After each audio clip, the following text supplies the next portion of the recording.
let's see, I think I was going to do one more like this just as a review, that what we had been doing, finding all the zeros, seeing which ones might work off of our calculator, and then checking them to write a linear factorization of that.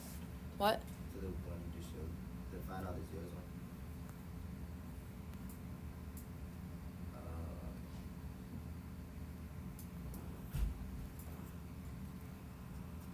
So, let's see, we did 44, so I'm going to do 46. Yeah. All right. So a review of that, and then we've got one more thing in this section that we need to go over, and then that'll be it for the section. So f of x equals 24x cubed plus 80x squared plus 82x plus 24.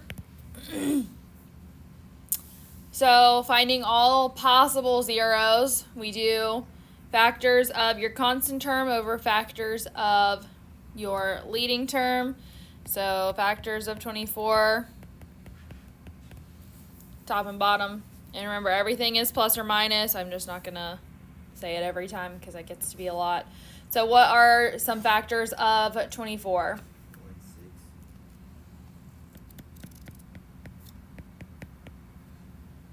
1, 2, 3. Yep. Oh, I need some more room. 7 does not work. Oh, no, 8. Yep. What else? 12. One more. 24. Yep. And obviously, since both numbers are the same, I just need to repeat them on the bottom.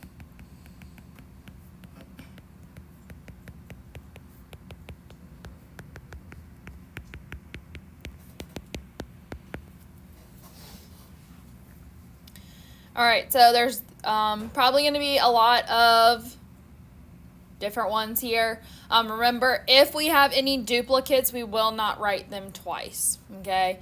So all of these over 1 first, so I'm just going to rewrite those ones. So I've got 1, 2, 3, 4, 6, 8, 12, and 24. Then I do everything over 2, okay, or this way. So I've got 1/2. 2 over 2 would reduce to 1, which I already have. 3 over 2. 4 over 2 reduces to 2. 6 over 2 reduces to 3. 8 over 2 reduces to 4. 12 over 2 reduces to 6. 24 over 2 reduces to 12, so I don't have to write any of those down. So over 2, I only ended up with 2 new ones. Over 3, I've got 1/3, 2/3. 3 over 3 is 1. 4 over 3. 6 over 3 is 2. Got 8 over 3. 12 over 3 is 4. 24 over 3 is 8. Don't need those ones. Over 4, I've got 1/4. 2 over 4 is 1/2. Already have that. 3 over 4. I don't have that yet. 4 over 4 is 1. 6 over 4 is 3/2. I have that already. Oh, hold on. I'm at 6 over 4. 8 over 4 is the next thing I need to look at, which I already have.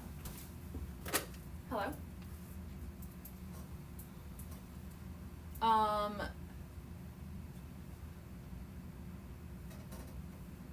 Okay, because I have just a couple problems left to go over, and then I can have them go over. Yeah, absolutely. Bye. Mrs. Hughes said whenever I'm done teaching for you to come by the office. I don't know what for, but. Alright. Let's see. So I'm at 8 over 4, which is 2. Already have that. 12 over 4 is 3. 24 over 4 is 6. Already have all of that. Now I should be getting into a lot of repeats. All right, 1/6. 2 over 6 is 1/3, I have that. 3 over 6 is 1/2, have that. 4 over 6 is 2/3, I have that. 6 over 6 is 1. 8 over 6 is 4 over 3, have that. 12 over 6 is 2. 24 over 6 is 4, have all that. Over 8, got 1/8. 2 over 8 is 1/4. 3 over 8, I don't have that. 4 over 8 is 1/2. 6 over 8 is 2/3. 8 over 8, I have that. 12 over 8 is, what is that? 3/2, have that. 24 over 8 is 3. So that's all good. Over 12, got 1/12. 2 over 12 is 1/6. 3 over 12 is 1/4. 4 over 12 is 1/3. 6 over 12 is 1/2. 8 over 12 is 2/3. 12 over 12 is 1. 24 over 12 is 2. And then lastly, over 24, I've got 1 over 24. 2 over 24 is 1/12. 3 over 24 is 1/8. 4 over 24 is 1/6. 6 over 24 is 1/4. 8 over 24 is 1/3. 12 over 24 is 1/2. 24 over 24 is 1. All right. Now, I'm going to tell you, they are not normally this excessively long. This one has a lot, obviously. So, need our calculator so we can check and see which one of these could possibly be 0. So remember, we are going to graph or put this equation up here into our y equals and graph it.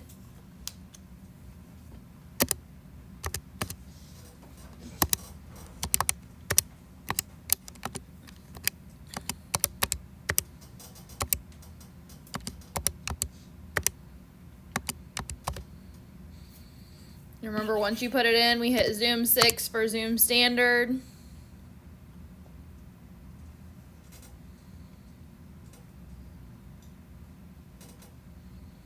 Now, the graph looks pretty small over here, so if I want, I can box this area to make it like more zoomed in so I can see what's happening. So if you hit zoom and then box, which is option 1, right now mine is flashing at the origin, so I'm going to arrow it over to the left and down some, hit enter, arrow it up, get a little bit above, and then just arrow it to the right so that you create this little box here. Hit enter and it's going to zoom that area in.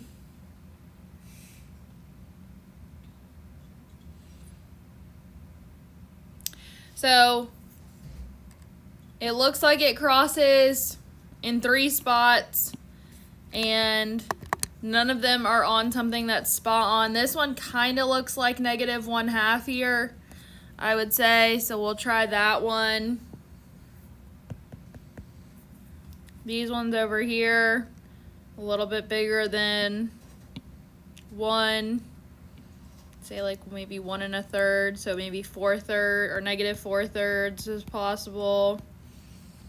And then maybe -3/2. I don't know. It's hard to say. Is that even an option? Yeah, it is. Okay.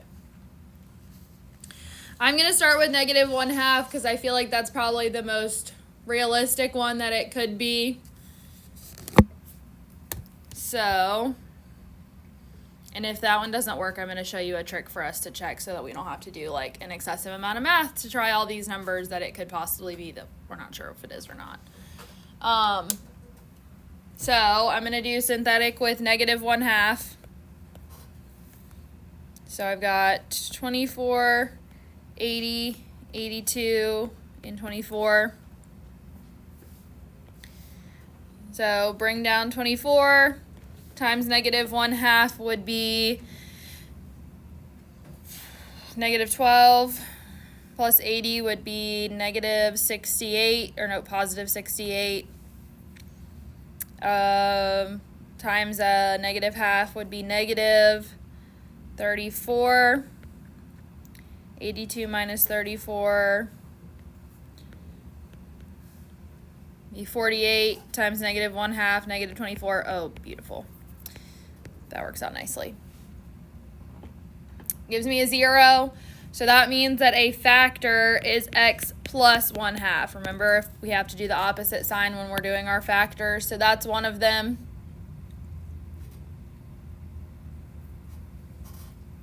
So if I wanted to see if one of these also worked, I could. I'm going to go ahead and show you that, but if not, we'll just factor from here. Because remember, this would now be 24x squared plus 68x plus 48, which we could sit there and we could attempt to factor that. But that's going to be a little bit interesting attempting to do that. So let's test negative 4/3. I feel like that could be one. So negative 4/3 in the box. Now I can use these numbers to do that. Okay, so once we've because eventually we're going to have ones that you may have to do it like over and over again to get to stuff. So I can use 24, 68, and 48. So bring down 24. 24 times negative 4/3, I know it's going to be negative. 3 goes into 24. 8 times 4 is 32. So 68 minus 32 would be 36. Times negative 4/3. 3 goes into that 12 times. So 12 times negative 4 would be negative 48. So that one also worked out. So that is 0. So that means that a factor here is x plus 4/3. So there's another one. And then I'm left with down here, this was x squared. This is now just x. Okay, so it keeps taking away 1. So I have 24x plus 36. If I was so inclined, I could do synthetic, but I don't need to because I can set this equal to 0 and solve for x. Okay, so I'd get 24x equals negative 36. Divide by 24. X equals negative 36 over 24, which reduces to 3/2. So x equals negative 3 over 2. I could add it back over, so x plus 3 over 2 would be my other factor. So then ultimately my answer would be x plus 3/2 times x plus 4/3 times x plus 1/2. And that would be it in factored form. Now, I happened to guess right on what these were, which on these two right here, I kind of got lucky on just a guess. I'm going to show you a little trick on your calculator, though, before we do the last thing in this section that we're going to do.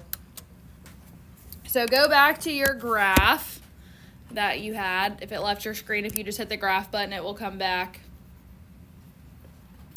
So on your calculator at the top, we have a trace button up here. So if we hit second and then the trace button, there's something up here called 0. So option 2 is 0. And when you click that, it's going to ask you for a couple different things. It's going to say left bound first. Let's see if I can get this to focus a little bit so you can see it a little better. So left means we're going to go to the left of wherever I'm trying to check a value. So let's say I wanted to see what this value was here, the one that's farthest to the left. I get this little flashing thing to the left, so you just keep arrowing left till it gets there. Hit enter. Now it says right bound. So I'm going to go to the right of it a little bit. So I'm going to stay up here in this little hump above the top. So it's like pretty much perfectly on top there, and I'm going to hit enter. Then it asks, do you want, basically says, do you want me to guess? So if you hit that, it tells us that we have a 0 at negative 1.5. So I could have gotten negative 3/2 from that. I just need to talk to you for 1 second. Oh, sure. But if this isn't a good time, I come back. Is it all right? Yeah, it's fine. I can Okay, come out. Just a second. Sorry, guys. Yeah, they never want to do anything.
Next thing.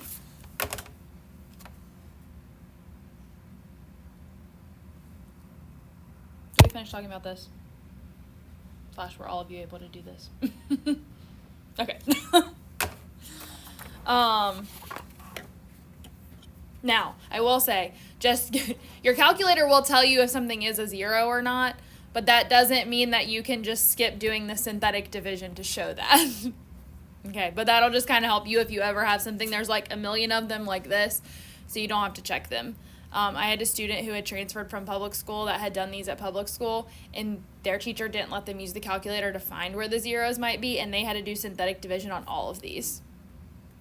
I was like, why? Like, that just took so much longer. Like, we would have to do 1, 2, 3, 4, 5, 6, 7, 8, 9, 10, 11, 12, 13, 14, 15, 16, 17, 18, 19, 20, 21.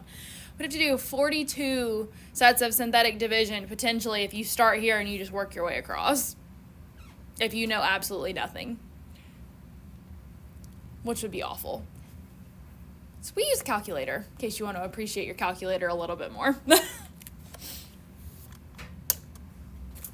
All right, so the last thing is to find a polynomial of least degree having only real coefficients and zeros as given. Assume the multiplicity is 1 unless otherwise stated. So multiplicity of 1 just says that's how many times that factor is used. So this one would just be used one time, each of these. So 62, I've got 7 minus 2i and 7 plus 2i. So sometimes, I don't know if your book does this, but at least I know, like, if you go on and take pre-cal next year, a lot of times they will only give you one of these zeros, okay? Because the complex conjugate theorem that's in your notes says that if 7 minus 2i is a 0, 7 plus 2i also has to be a 0, okay? And it's the same thing with if we have any radicals, like if we had 7 minus the square root of 2 is a 0, 7 plus the square root of 2 is also a 0, okay? Because of the whole plus or minus thing when we take square roots. That's why it does that. And we get I from taking a square root, so that's why we have the plus or minus option. So if you had 3i is a 0, negative 3i is also a 0, okay? So sometimes they may give you both, sometimes they won't. Now, they've given you both here, we don't need to do anything. I'll try to see if there's one in a minute that we can do that they did not give us both, so we can talk about what that looks like. So these are zeros, which means that this is x equals 7 minus 2i, and this is x equals 7 plus 2i. Okay, so to get the things that I'm multiplying, I need to move this stuff over. So to move this over, I need to subtract 7 and add 2i. So x minus 7 plus 2i equals 0, so that's going to be one factor that I'm multiplying over here. X minus 7 minus 2i equals 0. So I take those things and I multiply them. So I've got x minus 7 plus 2i times x minus 7 minus 2i, like that. And then I'm just essentially, I call it superfoil. It's not like a mathematical term, just what I call it. So we multiply each thing in here by the stuff in the other one. So I'm going to have x squared minus 7x. Oops, about to write squared. Minus 2ix. Come on. So that takes care of the first thing times all of this. And then I've got minus 7x plus 49 plus 14i. Then I've got plus 2ix minus 14i, and then minus 4i squared. Now, that's obviously a lot, so I'm going to see if I can cancel anything. So I've got minus 2ix and plus 2ix, so those things are going to cancel. I've got plus 14i and minus 14i. Those things cancel.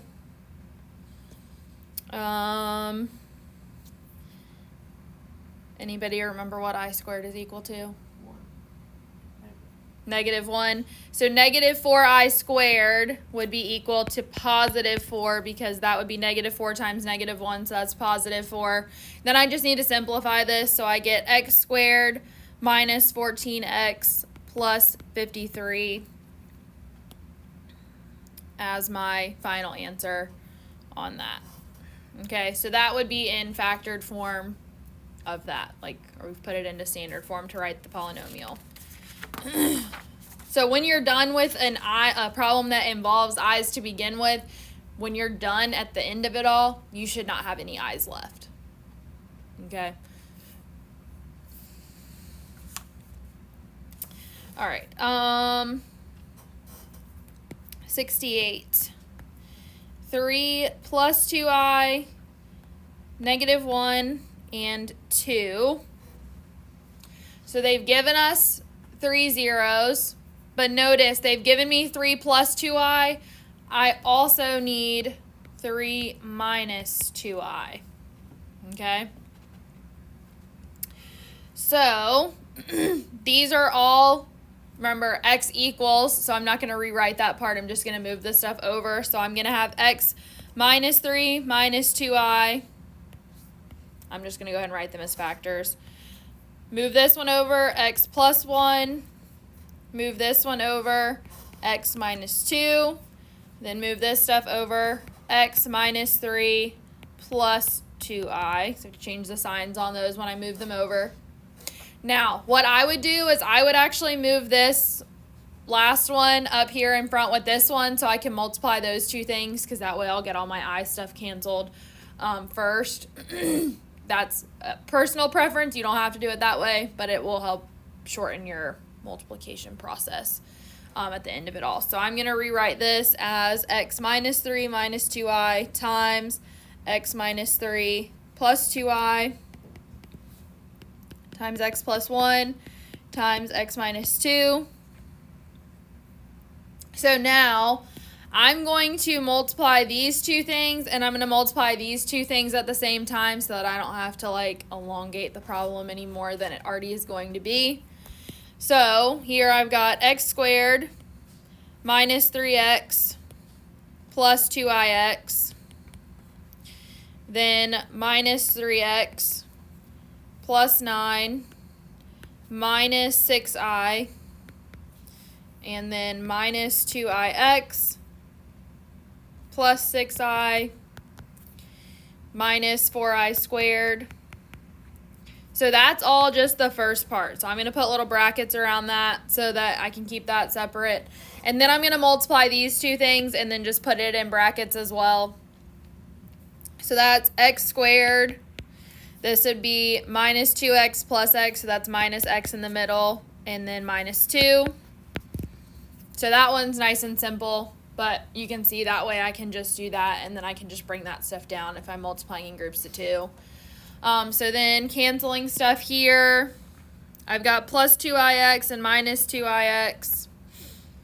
I've got minus 6i and plus 6i. Minus 4i squared, that's going to end up being plus 4 because I squared is negative 1 times negative 4 would give me a positive 4. So then this part simplified, I've got x squared minus 6x plus 13 times this stuff over here, x squared minus x minus 2.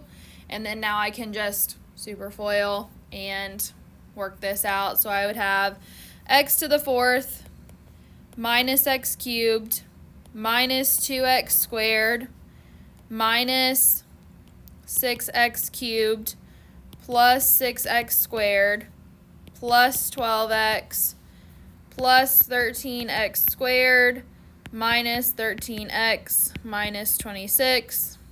I know I'm doing that kind of fast. Are we tracking with the multiplying and stuff? Okay. Now I just need to simplify this together. So I have x to the 4th. Let's see, x cubed, I have 2 of those. So minus 7x cubed. X squared terms, I have 3 of those. So I've got 13 plus 6 would be 19 minus 2, so 17x squared.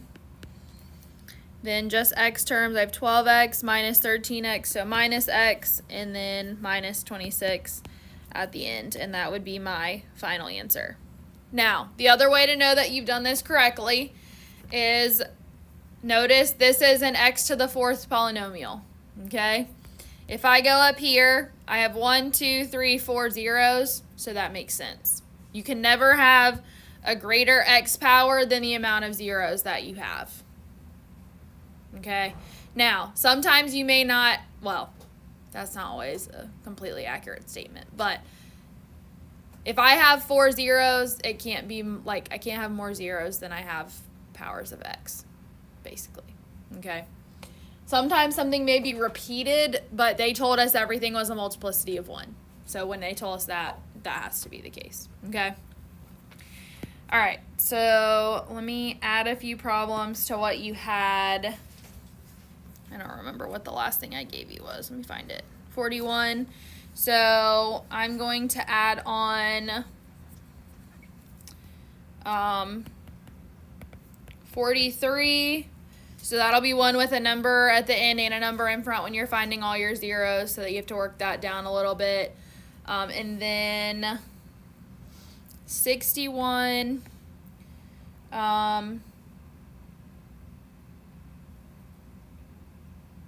67 and 69.